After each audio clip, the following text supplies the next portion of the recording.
ఆకాశవాణి ప్రాంతీయ వార్తలు చదువుతున్నది ఎన్ మణి. ముందుగా ముఖ్యాంశాలు. రాష్ట్రంలోని పేదలందరికీ కుటుంబ సంక్షేమం, ఆరోగ్య భరోసా కల్పించడంలో భాగంగా నిర్వహిస్తున్న జగనన్న ఆరోగ్య సురక్ష 2వ దశ కార్యక్రమం ఈరోజు ప్రారంభమైంది. ముఖ్యమంత్రి వైఎస్ జగన్మోహన్ రెడ్డి రేపు కాకినాడ పర్యటనలో పెంచిన వైఎస్ఆర్ పెన్షన్ కానుకను లబ్ధిదారులకు అందించనున్నారు. గర్భిణులు, బాలింతలు, పసిపిల్లల ఇబ్బందులను దృష్టిలో ఉంచుకుని ఈ నెల 5వ తేదీలోగా సమ్మెను విరమించాలని వివిధ జిల్లాల కలెక్టర్లు అంగన్వాడీలకు విజ్ఞప్తి చేశారు. విజయవాడ కనకదుర్గ ఆలయంలో రేపటి నుంచి 7వ తేదీ వరకు భవానీ దీక్షా విరమణల నేపథ్యంలో ఆలయ అధికారులు విస్తృత ఏర్పాట్లు చేస్తున్నారు. ఇక వార్తల వివరాలు. రాష్ట్రంలోని పేదలందరికీ కుటుంబ సంక్షేమం, ఆరోగ్య భరోసా కల్పించడంలో భాగంగా నిర్వహిస్తున్న జగనన్న ఆరోగ్య సురక్ష 2వ దశ ఈరోజు రాష్ట్ర వ్యాప్తంగా ప్రారంభమైంది. ఈరోజు గ్రామీణ ప్రాంతాలలో 2వ దశ ప్రారంభం కాగా, పట్టణ ప్రాంతాలలో రేపటి నుండి ప్రారంభం కానుంది. ఈ కార్యక్రమంలో భాగంగా రాష్ట్ర వ్యాప్తంగా విలేజ్ హెల్త్ క్లినిక్లు, పట్టణాల్లోని సచివాలయాల దగ్గర ఆరోగ్య సురక్ష శిబిరాలు ఏర్పాటు చేశారు.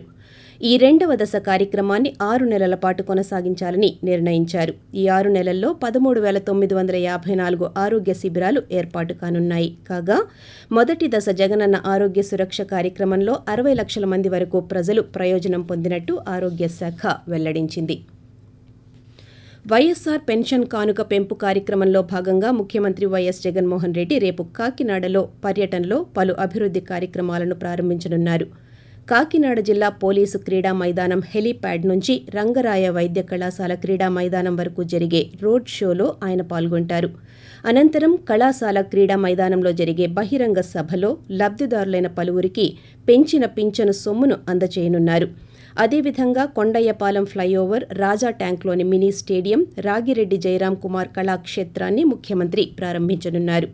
కాగా ముఖ్యమంత్రి పర్యటన సందర్భంగా పటిష్టమైన భద్రతా ఏర్పాట్లు చేయాలని కాకినాడ జిల్లా కలెక్టర్ కృతికా శుక్లా అధికారులను ఆదేశించారు.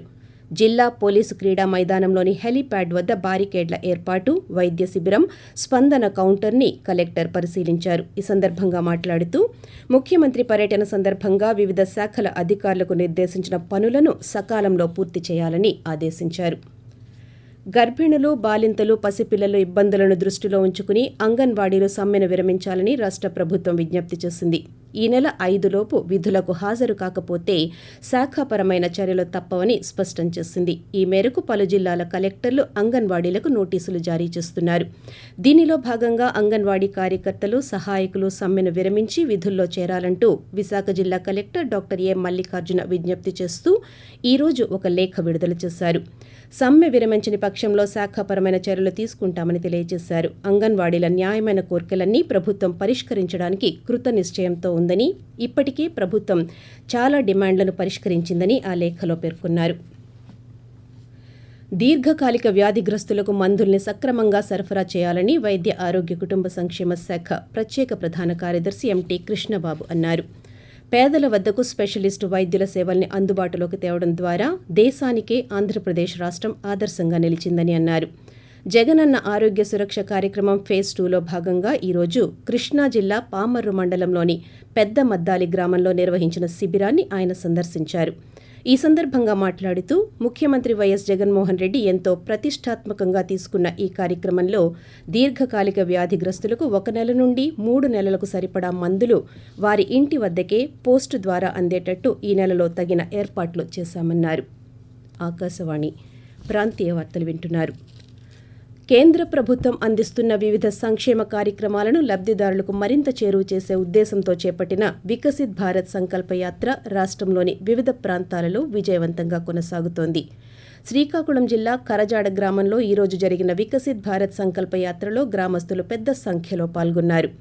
పంచాయతీ కార్యదర్శి ప్రభాకర్ మాట్లాడుతూ ప్రధాని నరేంద్ర మోదీ అందిస్తోన్న వివిధ పథకాలు చిట్ట చివరి లబ్ధిదారుకు అందే విధంగా అవగాహన కల్పిస్తున్నామని పేర్కొంటూ, ప్రధానమంత్రి గారు ప్రవేశపెట్టినటువంటి జన్ధన్ యోజన, ప్రధానమంత్రి జీవన్ జ్యోతి బీమా యోజన స్కీమ్, ప్రధానమంత్రి సురక్ష బీమా యోజన, అటల్ పెన్షన్ యోజన, వీటిపైన అవగాహన కల్పించడానికి ఈ కార్యక్రమంలో మేము కూడా భాగస్వామైనాము. వికసిత్ భారత్ సంకల్ప యాత్ర ప్రోగ్రామ్ లో ఈ ప్రధానమంత్రి నరేంద్ర మోడీ గారు ప్రవేశపెట్టినటువంటి మన ఈ ఇన్సూరెన్స్ స్కీమ్ల గురించి మేము అవగాహన కల్పించడానికి, నెలకు వాళ్ళు ఎంత అమౌంట్ కట్టుకోవాలా అనేది దాని గురించి మాట్లాడి ఈ స్కీమ్ లో జాయిన్ కావచ్చు తెలుసుకొని వైఎస్సార్ కడప జిల్లాలో వికసిత్ భారత్ సంకల్ప యాత్రలో భాగంగా ఎల్ఈడీ స్క్రీన్ల ద్వారా కేంద్ర ప్రభుత్వ పథకాలను గ్రామస్తులకు వివరిస్తున్నారు.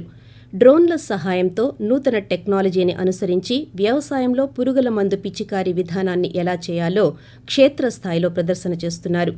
అవగాహన లేని వారికి అవగాహన కల్పించి అర్హులైన లబ్ధిదారులందరికీ లబ్ధి పొందేలా అధికారులు సహాయ సహకారాలు అందిస్తున్నారని లింగాల మండలం ఇప్పట్ల గ్రామస్తులు తెలియజేశారు. విజయవాడ కనకదుర్గ ఆలయంలో రేపటి నుంచి 7వ తేదీ వరకు భవానీ దీక్ష విరమణలు జరగనున్న నేపథ్యంలో ఆలయ అధికారులు విస్తృత ఏర్పాట్లు చేస్తున్నారు. తెలుగు రాష్ట్రాలతో పాటు కర్ణాటక, ఒడిశా, తమిళనాడు నుంచి దాదాపు 5 లక్షల మంది భక్తులు వచ్చే అవకాశం ఉండడంతో అధికారులు 4,000 మంది పోలీసులతో బందోబస్తు ఏర్పాటు చేశారు. 3 క్యూ లైన్లు ఏర్పాటు చేయడంతో పాటు దీక్ష విరమణలకు హోమగుండాలను కూడా ఏర్పాటు చేశారు. నూతన సంవత్సర వేడుకలలో భాగంగా విశాఖపట్నం జిల్లా కలెక్టర్ డాక్టర్ ఏ మల్లికార్జున ఒక మంచి కార్యక్రమానికి శ్రీకారం చుట్టారు. నిరుపేదలు, నిరాశ్రయుల వైద్య ఖర్చులు, విద్య, పౌష్టిక ఆహారం తదితర అవసరాల కోసం ఏర్పాటు చేసిన సంజీవని నిధి డిస్ట్రిక్ట్ రిలీఫ్ ఫండ్కి తన నెల జీతం విరాళంగా ఇవ్వడమే కాకుండా అధికారులంతా ఇందులో భాగస్వాములు కావాలని పిలుపునిచ్చారు. ఈ మేరకు కలెక్టర్ క్యాంపు కార్యాలయ సిబ్బంది, వీఎంఆర్డీఏ ఉద్యోగులు, జిల్లా పరిషత్ ఉద్యోగులు, విశ్రాంత ఉద్యోగులు ముందుకు వచ్చి తమ వంతు సహాయాన్ని అందించారు. దీని ద్వారా 14,22,000 రూపాయలు విరాళాలు సంజీవని నిధికి అందించడం జరిగింది. ఈ బృహత్తర కార్యక్రమానికి శ్రీకారం చుట్టిన కలెక్టర్ మల్లికార్జునను పలువురు అభినందిస్తున్నారు. దేశవ్యాప్తంగా గడిచిన 24 గంటల్లో కొత్తగా 573 కరోనా పాజిటివ్ కేసులు నమోదైనట్టు కేంద్ర వైద్య ఆరోగ్య శాఖ తెలియజేసింది. దీంతో క్రియాశీల కేసుల సంఖ్య 4,565కు చేరుకుంది.